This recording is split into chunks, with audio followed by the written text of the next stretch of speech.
Hi guys, आप सभी का स्वागत है आज के इस वीडियो में। आपके सामने पहला सेंटेंस लिखा है, a mister Gupta is waiting outside for you. सबसे पहली बात तो यह है कि इसे अ कहना है, क्योंकि जब भी ए किसी सेंटेंस में आता है तो उसकी प्रोनाउंसिएशन यानी उसका उच्चारण क्या होता है, a mister Gupta is waiting outside for you. आप देख रहे हैं यहां पर लिखा है इनकरेक्ट सेंटेंस, तो यहां पर जितने भी सेंटेंसेस हैं हम ये अज्यूम कर लेते हैं कि ये इनकरेक्ट हैं, ठीक है। और इस साइड करेक्ट सेंटेंसेस हमको लिखने हैं। तो अगर मैं आपसे कहूं कि इस सेंटेंस में गलती क्या है, तो आप में से अधिकतर तुरंत ये कहेंगे कि ये सेंटेंस सिर्फ इतना होना चाहिए, mister Gupta is waiting outside for you. Mister Gupta बाहर आपका इंतजार कर रहे हैं। यहां पर अ लगाने का यानी कि ए लगाने का यहां पर कोई भी सेंस नहीं है। लेकिन आप में से जिन स्टूडेंट्स ने आर्टिकल्स को समझा है, आर्टिकल कौन कौन से होते हैं, ए, एन, द, ये 3 आर्टिकल्स हैं। मैंने आपको आर्टिकल्स में पढ़ाया। जिन्होंने भी आर्टिकल्स के वीडियो को देखा है या फिर बुक में आर्टिकल के बारे में पढ़ा है, वो कह सकते हैं कि ये सेंटेंस भी अपने आप में गलत नहीं है। अब देखिए, इसको समझना होगा। होता क्या है कि मान लीजिए कि आप एक कंपनी में काम करते हैं, आपके बॉस ने आपसे कहा कि मिस्टर गुप्ता आएंगे, उनको बाहर वेट करा देना, उनको बिठा देना और मुझे बता देना, मैं फिर उनसे मिल लूंगा। मान लेते हैं आपके साथ आपके बॉस की ये बात हो गई। अब मिस्टर गुप्ता आ जाते हैं, आप उनको कहते हैं सर आप बैठ जाइए, वो बैठ जाते हैं। आप अपने बॉस के पास आते हैं, तो आप अपने बॉस से क्या कहेंगे, आप अपने बॉस से ये सेंटेंस कहेंगे, mister Gupta is waiting outside for you. Sir mister Gupta आ गए, he is waiting outside for you. इसी तरह से कहेंगे, mister Gupta is waiting outside for you, ठीक है। लेकिन मान लीजिए कि आपके बॉस के साथ आपकी किसी मिस्टर गुप्ता को लेकर कोई बातचीत नहीं हुई है। एक अनजान व्यक्ति आता है जिसको आप पहली बार देख रहे हैं, आप भी नहीं जानते उस व्यक्ति के बारे में। वो कहता है मैं मिस्टर गुप्ता हूं, आप अपने बॉस को बता दीजिए कि मिस्टर गुप्ता करके कोई आए हैं और उनसे वो आपसे मिलना चाहते हैं। तो आप कैबिन में जाते हैं और आप अपने बॉस से आप क्या कहेंगे, तो हिंदी में आप क्या कहेंगे, आप कुछ इस तरह से कहेंगे कि कोई मिस्टर गुप्ता आपका इंतजार कर रहे हैं बाहर, कोई मिस्टर गुप्ता, है ना। इसी तरह कहेंगे ना कि सर कोई मिस्टर गुप्ता आए हुए हैं, कोई मिस्टर गुप्ता। ये जो कोई होता है ना हिंदी में, इसी तरह से इसके लिए इंग्लिश में या तो आप यूज करते हैं a, a mister Gupta is waiting outside for you, या फिर आप यहां पर कह सकते हैं अपने बॉस को, sir some mister Gupta is come, कोई मिस्टर गुप्ता आए हुए हैं। तो कोई मिस्टर गुप्ता आपका इंतजार कर रहे हैं बाहर, some mister Gupta is waiting outside for you. तो ए या सम, इन दोनों के साथ भी सेंटेंस बिल्कुल सही है। तो ये तीनों ही सेंटेंस बोले जा सकते हैं, डिपेंड करता है कि सेंटेंस किस सिचुएशन में बोला गया है। मुझे उम्मीद है आपको ये कॉन्सेप्ट समझ में आ गया। अगर नहीं आया है तो आर्टिकल्स के वीडियो को आप जरूर देखिएगा, और आपके पास इंग्लिश स्पीकिंग कोर्स की बुक है, आर्टिकल्स लेसन में इस कॉन्सेप्ट को आप पढ़िएगा। अब आ जाते हैं दूसरे सेंटेंस पे। देखिए दूसरा सेंटेंस क्या है, I am more brave than you. Sentence का मतलब क्या है, मतलब साफ दिख रहा है कि मैं आपसे ज्यादा बहादुर हूं। ब्रेव मतलब बहादुर। तो अब आप सोचिए कि इस सेंटेंस में गलती क्या है। क्या आप ये जानते हैं कि ब्रेव एक एडजेक्टिव है, और एडजेक्टिव कौन होता है, जो किसी की विशेषता बताता है या किसी के बारे में कुछ एडिशनल इंफॉर्मेशन देता है। तो मेरे बारे में एडिशनल इंफॉर्मेशन दे रहा है ये कि मैं आपसे ज्यादा क्या हूं, बहादुर हूं। यह मेरी विशेषता बता रहा है। एक तरह से विशेषता अच्छी भी हो सकती है, बुरी भी हो सकती है। एडजेक्टिव्स में आपने पढ़ा है, आपने देखा है कि एडजेक्टिव्स की 3 डिग्रीज होती हैं, पॉजिटिव, कंपैरेटिव और सुपरलेटिव। यहां पर कंपैरेटिव डिग्री का यूज हो रहा है। लेकिन आप ये जानते हैं कि ब्रेव की कंपैरेटिव डिग्री क्या होती है, ब्रेवर, आर लग जाता है। तो जब भी आप, क्योंकि ब्रेव मतलब बहादुर, बहादुर होना किसी व्यक्ति की क्वालिटी है। तो जब आप 2 व्यक्तियों का कंपैरिजन करते हैं इस पैरामीटर पे कि बहादुर कौन है ज्यादा, ऐसे में ज्यादा बहादुर के लिए कंपैरेटिव डिग्री में ब्रेवर का आप यूज करेंगे। तो ये सेंटेंस एक्चुअल में कैसे बनना चाहिए, I M braver than you, ठीक है। अब आ जाते हैं sentence number 3, he is braver than wise. इस सेंटेंस में बताइए क्या मिस्टेक है। अब यहां पर आपको ऐसा लगेगा जैसे ठीक तो कर रहे हैं, ब्रेवर का यूज कर लिया है, कंपैरेटिव डिग्री का यूज हो गया है, लेकिन इस सेंटेंस का मतलब क्या है एक बार सोचिए। वो है ही इज ब्रेवर, ज्यादा बहादुर किसकी तुलना में? किसी दूसरे व्यक्ति की तुलना में नहीं, बल्कि बुद्धिमान यानी बुद्धिमता की तुलना में। वाइज मतलब क्या होता है? बुद्धिमान। ठीक है, इस सेंटेंस का मतलब यही तो निकल रहा है कि वो बुद्धिमान तो है पर उससे ज्यादा वो बहादुर है। यानी कि बहादुर होना और बुद्धिमान होना ये दोनों ही उस एक ही व्यक्ति की क्वालिटीज हैं। तो यहां पर कंपेयर दो लोगों की क्वालिटीज में नहीं हो रहा है, बल्कि एक ही व्यक्ति की दो अलग अलग क्वालिटीज में हो रहा है। अब आप समझ पा रहे हैं इस बात को? तो जब आप किसी एक ही व्यक्ति की दो अलग अलग क्वालिटीज में से एक क्वालिटी को ज्यादा बता रहे हैं, ऐसे में आप ब्रेवर नहीं, आप यूज करेंगे मोर ब्रेव। तो अब ये सेंटेंस कैसे बनेगा? ये सेंटेंस बनेगा he is more brave than wise. ठीक हो गया? अच्छा, इसी चीज को हम नीचे देखो दोनों एग्जांपल्स में लेते हैं। आपके सामने अब दो सेंटेंस क्या है? ही is more smart than his brother, और दूसरा है he is smarter than clever. अब आप खुद सोचिए इन दोनों सेंटेंसेस को किस तरह से हम करेक्ट कर सकते हैं। पहले वाले सेंटेंस में अगर आप देखें, उसका कंपैरिजन उसके भाई से हो रहा है, यानी कि दो अलग अलग लोगों का कंपैरिजन हो रहा है। ऐसे में हम मोर स्मार्ट नहीं, क्या कहेंगे? स्मार्टर, क्योंकि स्मार्ट की कंपैरेटिव डिग्री क्या होती है? स्मार्टर। ये बात अपने एडजेक्टिव्स में देखी हुई है। ठीक है, लेकिन जब हम कहते हैं he is smarter than clever, यानी वो चालाक है, उससे ज्यादा वो स्मार्ट है। ऐसे में उसी व्यक्ति की दो क्वालिटीज का कंपैरिजन हो रहा है। यहां पर आप स्मार्टर नहीं कहेंगे, बल्कि क्या कहेंगे? More smart. तो इसको हम करेक्ट कर देते हैं और यहां पर हम लिख देते हैं मोर स्मार्ट। ये छोटी छोटी मिस्टेक्स जब आप अवॉइड करेंगे तो धीरे धीरे आपकी स्पीकिंग बहुत इंप्रूव होगी। तो अगर हम चाहे कुछ भी कहें कि ये तो बहुत हार्डकोर ग्रामर है, ऐसा कुछ नहीं है। जब आप इंग्लिश सीखते हैं तो आप अच्छे से सेंटेंसेस को बनाना चाहते हैं बिल्कुल सही तरीके से, तो कुछ ना कुछ आपको नॉलेज इस तरह से, चाहे ग्रामेटिकली आप कहें सेंटेंसेस को ठीक करके आपको होता है। आगे मूव करते हैं। Ravi's and Mohan's houses is under repair. बताइए इस सेंटेंस में मिस्टेक क्या है? रवि का और मोहन का, दो घरों की बात हो रही है। एक घर है रवि का, एक घर है मोहन का। दोनों के घर अंडर रिपेयर हैं, यानी उनका रिपेयरिंग हो रहा है। ठीक है, रिपेयर वर्क चल रहा है उसमें। तो चूंकि दो अलग अलग घरों की बात हो रही है तो यहां पर इज नहीं आएगा, यहां पर क्या आएगा? आर आएगा। Ravi's and Mohan's houses are under repair. Simple. Next sentence, Ravi and Mohan's house are under repair. अब यहां पर तो आर आ रहा है, फिर तो ये सेंटेंस गलत नहीं होना चाहिए, लेकिन यहां पर रवि के साथ अपोस्ट्रोफी एस तो नहीं है ना। इसका मतलब रवि और मोहन का घर, उन दोनों का एक ही घर है। हो सकता है वो दोनों भाई हो या दोनों एक साथ रहते हो, तो उनका जो घर है, एक ही घर है, वो अंडर रिपेयर है। तो यहां पर आर नहीं आएगा, यहां पर क्या आएगा? इज। तो इस सेंटेंस को हमने इस तरह से करेक्ट कर दिया, Ravi and Mohan's house is under repair. Next sentence, I want to know who is he. मैं जानना चाहता हूं कि वो कौन है। यह है सेंटेंस का मतलब। अब बताइए ये सेंटेंस में क्या गलती है? सोचिए। देखिए, अगर सिर्फ ये सेंटेंस इतना होता, हु इज ही, वो कौन है, तो ये क्वेश्चन था। ठीक है, फिर तो हु इज ही, सब्जेक्ट जो आपकी ऑक्सिलरी वर्ब है उसके बाद आ रहा है। ठीक है, लेकिन ये सेंटेंस एक क्वेश्चन नहीं है। मैं आपसे पूछ नहीं रहा हूं कि वो कौन है, मैं तो ये कह रहा हूं मैं जानना चाहता हूं कि वो कौन है। मैं आपको बता रहा हूं एक बात कि मैं जानना चाहता हूं कि वो कौन है। हो सकता है आपको पता हो ना पता हो, वो अलग बात है, लेकिन मैं आपसे डायरेक्ट नहीं पूछ रहा हूं कि वो कौन है, आप मुझे बताओ। मैं तो बता रहा हूं कि मैं जानना चाहता हूं कि वो कौन है। ये बात मैंने कई बार बताई है आपको, पहले भी डाउट क्लियरिंग सेशन में भी क्लियर किया है। फिर भी कई स्टूडेंट्स को डाउट है इसमें। मेरे पास कई क्वेश्चंस आते हैं अक्सर इस तरह के ईमेल पे।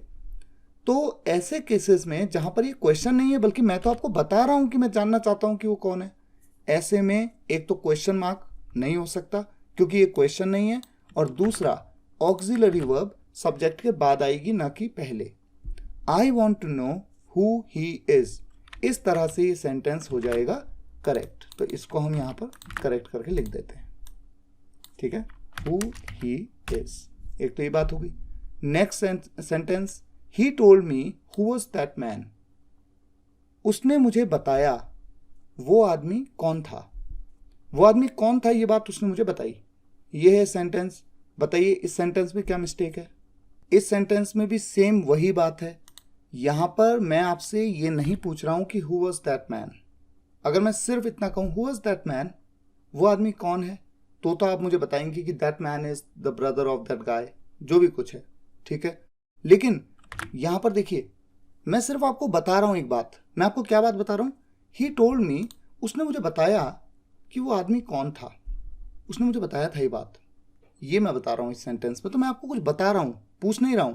इसलिए इस सेंटेंस को भी आप इंटेरोगेटिव नहीं ट्रीट कर सकते, इंटेरोगेटिव सेंटेंस नहीं है, और ऑक्सिलरी वर्ब सब्जेक्ट के बाद आएगी। ये करेक्शन है इस सेंटेंस में।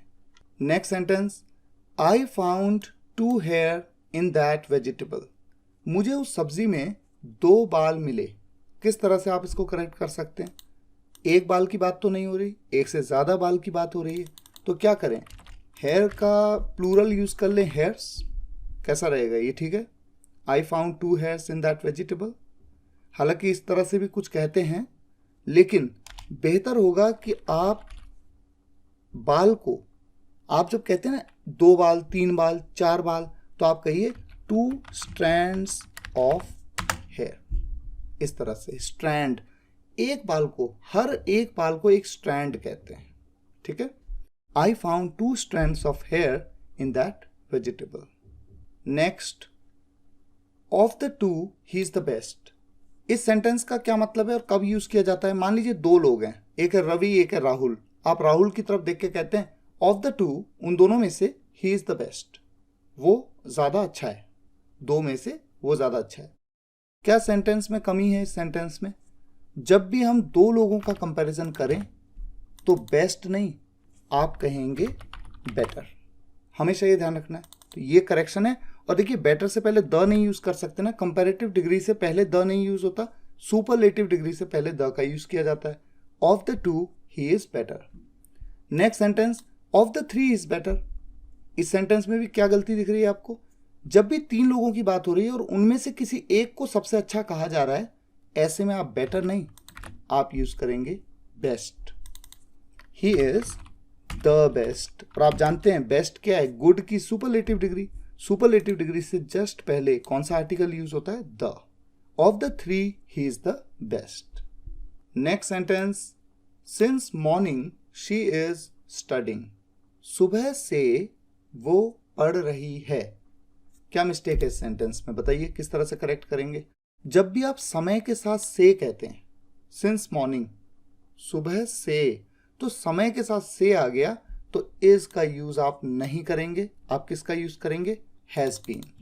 ये बात आपको मैंने सिंपल सेंटेंसेस में और टेंस के वीडियोस में बताई हुई है। Since morning she has been studying. Since yesterday I am upset. कल से मैं अपसेट हूं। सेम यही कॉन्सेप्ट यहां पर भी यूज होता है। क्या यूज होगा, एम की जगह आप क्या कहेंगे, आई के साथ क्या यूज होता है। जैसे शी एक थर्ड पर्सन सिंगुलर सब्जेक्ट है, उसके साथ हैज बीन, आई के साथ हैड बीन। अब अगर आप में से किसी के मन में ये बात आ रही है कि यहां पर तो कंटिन्यूअस टेंस था आईएनजी के साथ में, प्रेजेंट कंटिन्यूअस टेंस, इस वजह से इसको प्रेजेंट परफेक्ट कंटिन्यूअस टेंस में हमने हैज बीन स्टडिंग कह दिया, लेकिन यहां पर तो कोई कंटिन्यूअस टेंस है नहीं। लेकिन ये बात तो मैंने आपको सिंपल सेंटेंसेस में बताई है। अगर आपने उस वीडियो को नहीं देखा है, इसीलिए आप ये कंफ्यूज हो सकते हो कि यहां पर हैव बीन क्यों आया। अदरवाइज बताया आपको, सब कुछ गया है। सिंपल सेंटेंसेस की प्रेजेंट की कैटेगरी 1 के वीडियो को देखिए, उसमें मैंने बताया था जब टाइम का जिक्र होगा, ऐसे में इज एम आर का की जगह पे हैज बीन या हैव बीन का यूज करते हैं, और पास्ट में वॉज या वर की जगह पे हैड बीन का यूज करते हैं, ठीक है। Next sentence, he has been doing it since 2 years। वो यह कर रहा है 2 साल से। इस सेंटेंस में क्या मिस्टेक दिख रही है आपको? प्रेजेंट परफेक्ट कंटिन्यूअस टेंस में पढ़ा है आपने, 2 साल, एक ड्यूरेशन की बात है, अवधि, ड्यूरेशन ऑफ टाइम। ऐसे में आप सिंस नहीं, फॉर का यूज करते हैं। नेक्स्ट सेंटेंस में अब आप बताइए, he has been doing it for 2 o'clock, वो ये 2 बजे से कर रहा है। इस सेंटेंस में क्या मिस्टेक दिख रही है आपको? जब हम कहते हैं 2 बजे से, 2 बजे 2 o'clock, एक डेफिनेट टाइम है, डेफिनेट टाइम के साथ में आप फॉर का यूज थोड़ी करते हैं, आप क्या यूज करते हैं? सिंस। तो ये करेक्शन है, he has been doing it since 2 o'clock। Next, he is one of the best friend of mine. इस सेंटेंस में क्या मिस्टेक है बताइए? इस सेंटेंस का मतलब क्या है कि मेरे जो बेस्ट फ्रेंड्स हैं उनमें से वो एक है। ही इज, वो है, one of the best friends of mine, मेरे बेस्ट फ्रेंड्स में से एक। जब भी आप वन ऑफ द का फॉर्मेशन यूज करते हैं उसके बाद आप हमेशा प्लूरल यूज करते हैं, सिंगुलर नहीं। बेस्ट के बाद फ्रेंड नहीं, फ्रेंड्स। तो जो बेस्ट फ्रेंड्स हैं उनमें से एक, तो वो तो एक से ज्यादा है, उनमें से किसी एक की बात हो रही है कि वो मेरा उनमें से एक अच्छा दोस्त है, तो अच्छे दोस्तों में से एक है वो, ठीक है। इसी तरह से इस सेंटेंस में, this is one of the best school इन देहरादून, देहरादून के जो बेस्ट स्कूल्स हैं उनमें से एक है ये, किसी एक स्कूल की मैं बात कर रहा हूं। तो यहां पर भी स्कूल के साथ क्या आएगा? एस आएगा, best schools in Dehradun. Next, you who is honest shouldn't do it. इस सेंटेंस में क्या मिस्टेक है सोचिए। पहले तो इस सेंटेंस का मतलब क्या निकल रहा है? यू, आप जो कि ईमानदार हो, you who is honest shouldn't do it, ये नहीं करना चाहिए। यू शुडंट डू इट, आपको ये नहीं करना चाहिए। आप कौन? आपके बारे में कुछ एडिशनल बात बता दी जो कि ऑनेस्ट है। कौन है ऑनेस्ट? आप हो ना ऑनेस्ट। आप जो कि ऑनेस्ट हो, आपको ये नहीं करना चाहिए। ये है सेंटेंस का सेंस, ठीक है। तो यहां पर मिस्टेक कहां पर दिख रही है? यू के साथ हम क्या यूज करते हैं? आर। थोड़ा सा अटपटा लगेगा आपको ये, लेकिन ये करेक्ट इंग्लिश है। You who are honest shouldn't do it, you who are honest. बोला भी ऐसे ही जाता है, लिखा भी ऐसे ही जाता है। आपको नहीं पता होगा इसलिए आपको थोड़ा अटपटा लग सकता है, लेकिन ये करेक्ट इंग्लिश है, ठीक है। Next, I who is a good man can never do it. मैं जो कि एक अच्छा आदमी हूं, ये कभी नहीं करूंगा, मतलब कर नहीं सकता मैं, ऐसा कभी नहीं कर सकता मैं। ये है सेंटेंस का मतलब। अब बताइए इसमें भी आपको क्या मिस्टेक दिख रही है? आई के साथ में इज थोड़ी यूज होता है। मेरे बारे में बताया गया ना कि मैं अच्छा आदमी हूं, तो इज नहीं, क्या यूज होगा? Am. I who am a good man can never do it, ठीक है। इसको हमने करेक्ट कर दिया। नेक्स्ट सेंटेंस आपके सामने है, I am so clever as my brother. इस सेंटेंस का मतलब हो सकता है कईयों को ना भी पता हो, लेकिन मैं आपको बता दूं इस सेंटेंस का मतलब है, मैं उतना चालाक जितना मेरा भाई है, मैं उतना चालाक हूं जितना मेरा भाई है। तो यानी मैं अपने भाई जितना चालाक हूं। आपने कंजंक्शंस में इस फॉर्मेशन को पढ़ा है, एज, एडजेक्टिव, एज, ठीक उसी तरह से सो, एडजेक्टिव, एज, ठीक है। सोचिए क्या गलती है सेंटेंस में। अगर आप इस तरह से भी सेंटेंस को बोलेंगे तो कोई दिक्कत नहीं है, समझ में आ जाएगा कि मैं अपने भाई जितना चालाक हूं। लेकिन आइडियली मैंने आपको बताया हुआ है कंजंक्शंस में ऐसे में आप एज, एडजेक्टिव, एज के फॉर्मेशन को यूज करते हैं। तो ग्रामेटिकली जब आप इस सेंटेंस को देखेंगे, कॉन्वर्सेशंस में तो आप ये बोलेंगे तो दूसरा समझ भी जाएगा और कोई आपको इतना पॉइंट आउट भी नहीं करेगा, लेकिन ग्रामेटिकली सेंटेंस होना चाहिए, I am as clever as my brother, ठीक है। नेक्स्ट सेंटेंस आप देखिए, बिल्कुल इसी तरह का सेंटेंस है, लेकिन इस बार ये सेंटेंस नेगेटिव है। I am not as clever as my brother, मैं उतना चालाक नहीं हूं जितना मेरा भाई है, यानी कि मैं अपने भाई जितना चालाक नहीं हूं। यह है सेंटेंस का मतलब। ऐसे सेंटेंसेस में आप एज, एडजेक्टिव, एज फॉर्मेशन के साथ नॉट का यूज तो कर ही सकते हैं, ये सेंटेंस भी अपने आप में करेक्ट है, लेकिन बेहतर सेंटेंस है जब यहां पर आप सो का यूज करें।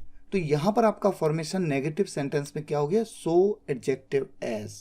ये प्योर ग्रामर है, ठीक है। I am not so clever as my brother, ये इस तरह से बोला जाता है। Next sentence, he is addicted to play guitar, he is addicted to play guitar. बताइए क्या गलती है इस सेंटेंस में।